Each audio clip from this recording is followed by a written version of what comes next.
Jesus Christ and Christian church-centered apartheid. There are people who believe that the system of exclusion or exclusionary discrimination prevalent in South Africa, namely apartheid, has disappeared from the face of the earth. In my opinion, they are seriously wrong. Apartheid is in full force in the life of churches, and most remarkably, churches practice religious apartheid not against human beings but against Jesus Christ. And you would be somewhat taken aback that I say so. So let's examine the facts. The last book of the Bible is the book of Revelation. In the 3rd chapter, the angel of God addresses the church in a place called Laodicea, where the picture of Jesus being deliberately excluded from the life of the church, not being allowed to enter through the gate, is so vividly portrayed. And Jesus says, "Behold, I stand and knock at the door. If anyone would open the door, I will come in and celebrate a supper with him." Celebrating a supper is only a symbol of an experience of extreme unalloyed happiness or joy. A state of spiritual felicity will result if the door is opened and Jesus is let in, but nobody would bother to do that. So that's why I'm saying that as far as churches are concerned, they still practice and practice without any dilution religious apartheid against Jesus Christ. And this message given to the church at Laodicea is not a message confined to one church. In fact, if you look at the messages to the 7 churches in Asia, together they constitute a system of warnings against all churches. 7 to the Jewish way of thinking was a perfect number. Therefore, 7 represented all possibilities. So if 7 churches are addressed, in effect all churches are addressed, and all the various revelations, if you like, complaints made against these churches applied together to every church. That's how, in my opinion, chapters 2 and 3 of the book of Revelation must be read. Now take another instance. Jesus, seeing the city of Jerusalem, laments. He cries out, heartbroken. He says, "O Jerusalem, O Jerusalem, you have a history of stoning your prophets to death." Stoning somebody to death is the extreme form of apartheid, the kind of apartheid that was in vogue in South Africa. The usual practice was to exclude or discriminate against the blacks, the non-whites. Only infrequently they were killed. After all, they were useful as workers. But the so-called religious people were always necessarily, inevitably, incurably intolerant, murderously intolerant towards prophets. They practiced extreme and brutal apartheid, not against Tom, Dick, and Harry, but against the prophets, who, according to their own belief, were sent to them by God with the kind of truth that they would otherwise habitually deny and reject.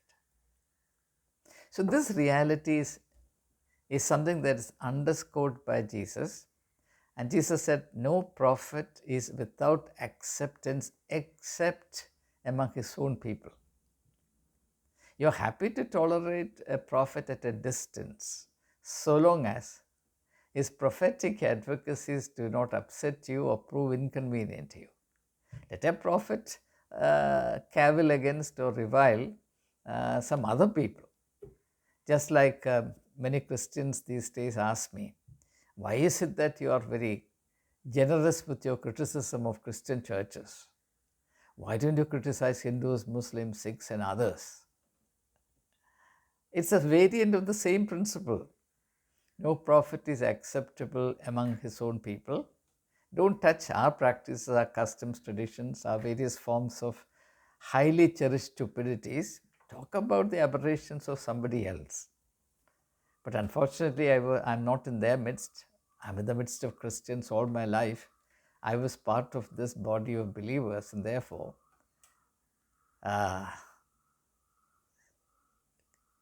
speaking the truth to them is and has to be my topmost priority. So this reality has to be recognized, that there is apartheid, and every organized religion, as a matter of fact, practices apartheid against the founders of their religion, the original spiritual luminary, on account of which that religion actually exists. So Jesus is not acceptable among Christians. Jesus is not admissible into church life. And this is one of the basic truths that Christians who wish to be honest with themselves have to realize. Now, there is a reason for this, and that is, when any body of belief is organized into an established church, please understand this, that very form of organization will also facilitate the ascendancy of a particular class. We call them the priestly class. And you know that when any class originates or assumes shape and then eventually becomes completely ascendant in the life of the people, they begin to have their own vested interest, the vested interest of the priestly class. And the moment vested interests begin to wake up and operate in the outlook and mindset of the class concerned, in this case the priestly class, everything that they handle will suffer distortion. So they will first of all claim monopoly over the scriptures, over the dogmas and doctrines of the church, of the rituals, customs, and practices. And therefore, the first insistence on the part of the priestly class is to say that only we have the competence to understand the scriptures, only we have the authority to interpret the scriptures, and therefore, in doing so, wherever there is monopoly, whether it is in religion or in industry or in commerce or in politics, you will find that wherever there is monopoly, where is hegemony, there is necessarily a distortion of realities, distortion of truth, in order to favor a particular core of or nucleus of organized vested interests. And therefore, the interpretation of the Bible has suffered across the centuries. And what happens under the pretext of the propagation of faith via the ministry of the word is often a distortion of the faith. And Christian proclamation often bears false witness to God. Now, because this process of representing God, the will of God, the priorities of God, the preferences of God, the sense of concern that God has, are all to be misinterpreted in order to promote and privilege the vested interests of the priestly class. Truth becomes a casualty, and Jesus is the truth. Actually, the prophetic tradition in the Judeo-Christian tradition represents the prioritization of truth. And you know that in any organized effort, in any institutionalized, established enterprise, truth becomes a liability. And therefore, anyone who stands up for the truth would be seen as a nuisance and he'll be excluded. That's the reason why prophets will never be accepted into the midst of his own people, whereas he's tolerated at a distance because his insistence on truth does not affect the vested interest. It will affect the vested interest of somebody else, and the more the vested interest of some other group is affected, the happier you become, because then you are spared and somebody else is in trouble. So you have two advantages. One is your vested interests are protected. Secondly, you have the added advantage of being able to sadistically enjoy the discomfiture of somebody else. That's the degree of perversity that prevails in this context. That's why the priestly class of any religion will applaud anybody who is out to malign and discredit all other religious traditions. It doesn't matter to the priestly class whether or not you are a sincere, honest, truthful practitioner of your own faith. It doesn't matter. But if you are an energetic, competent enemy of other religious traditions, rivaling religious traditions, then you will become the darling of the priestly class. And this, of course, is quite well known. I don't have to argue it at length. So, it is inevitable, therefore, that in the life of every church you can imagine, whether independent church, established church, charismatic groups, Jesus Christ will be a victim of religious apartheid, inflicted on him by Christians who pretend to be imitators of Jesus Christ. Obviously, this is the highest reach of hypocrisy. And that's the reason why, from Jesus' perspective, the practice of religion can never be free from the element of hypocrisy. A theme that in later times Arthur Schopenhauer developed with his own philosophical acuteness, particularly in the book Religion and Dialogue, which you can easily download and read, available free on the net. All you have to do is to type Religion, a Dialogue by Arthur Schopenhauer, and you will get that book immediately. Download it in 10 seconds, read it. It's not a massive book, very small book, but very interesting insights. So, there is a determined effort to exclude and, if possible, stifle the truth for the sake of a religion that presumably is organized based on the teachings and the role model of Jesus Christ. And the ultimate shocking paradox is that very same Jesus Christ on whose authority and whose teaching the religion is founded, the church is founded, will have to be excluded from the life of the church if the church is to continue as it is. So if Jesus is subjected to apartheid and if he is excluded from the life of the church, it is entirely on account of the instinct of self-preservation as far as the church is concerned. Because if Jesus comes into the life of the church, he will prove a very disruptive impact, as in the case of Jesus cleansing the temple and creating a lot of ruckus there. It was with great effort, initiative, that the religious hierarchy of the times organized that flourishing market inside the premises of the Jerusalem temple, and it was bringing in a huge dividend into the life of the priestly class. And here comes a man and suddenly unleashes anarchy. He upsets the tables of the money changers and he drives out the people who are selling animals and birds. And suddenly a religious mutiny results. So why take the risk? Exclude him. Don't let him in. And this is absolutely the case with respect to all churches, irrespective of what names you give to them. They will take the name of Jesus Christ, but they will not allow Jesus Christ to meddle with their internal affairs. I don't want to cite specific examples to corroborate the point I'm making. And therefore, and I say it again, the days of apartheid are not over.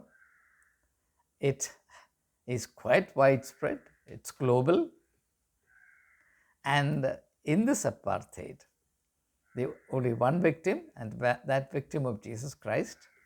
And that apartheid against Jesus Christ is practiced very piously but zealously by the very same people who pretend or claim that they repose all their faith in Him.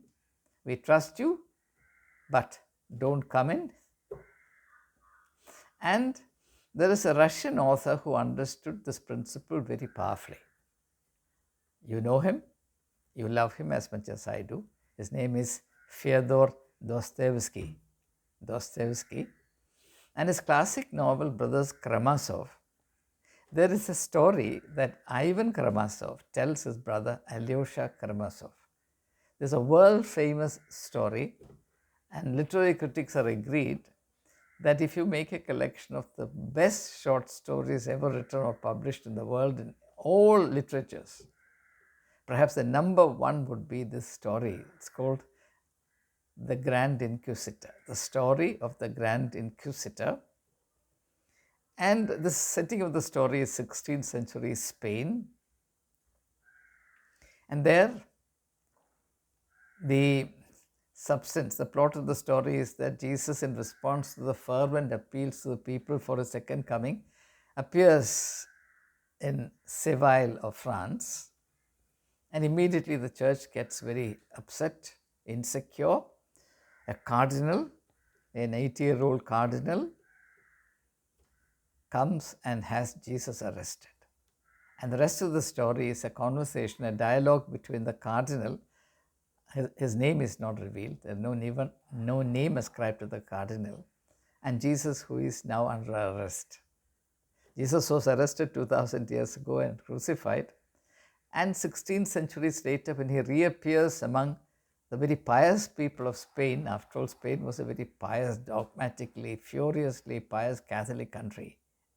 It was also the context of great Spanish Inquisition, in which the thousands of people were burned at stake for their heretical views, auto da fe, that is, the punishment of killing people by burning them, auto da fe.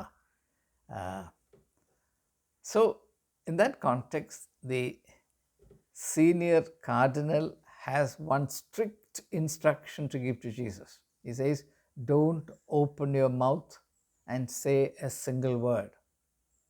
You've had the occasion to say whatever you wanted centuries ago. Then you left the world. Though you very well could have acquired control of all the world by cooperating with Satan when he said, just fall down and worship me for a little time and I will give you the nations of the world. If you had any common sense, you would have cooperated with Satan and very cleverly got control of all the world, in which case you would have been ruling the world even today and you would not have been killed on the cross.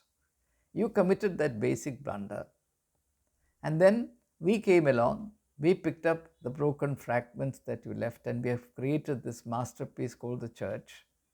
And church has been developed according to the wisdom of people like me, the priestly class. And if you say one word more, all that we have laboriously built up over centuries will just break into pieces.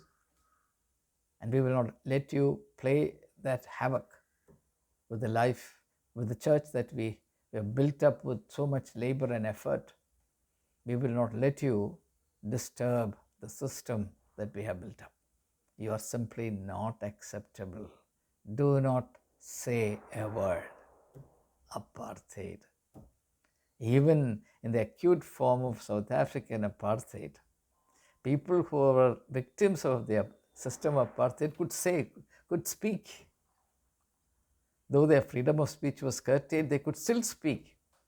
But here Jesus is not free to utter one word in the context of the church, presided over by the priestly hierarchy. That's the tremendous insight that Dostoevsky. It was only after reading this novel that I began to think and examine evidence, and I found that this particular reference that I made to the book of Revelation, chapter 3, verses 15 to 20, began to make eminent sense immediately.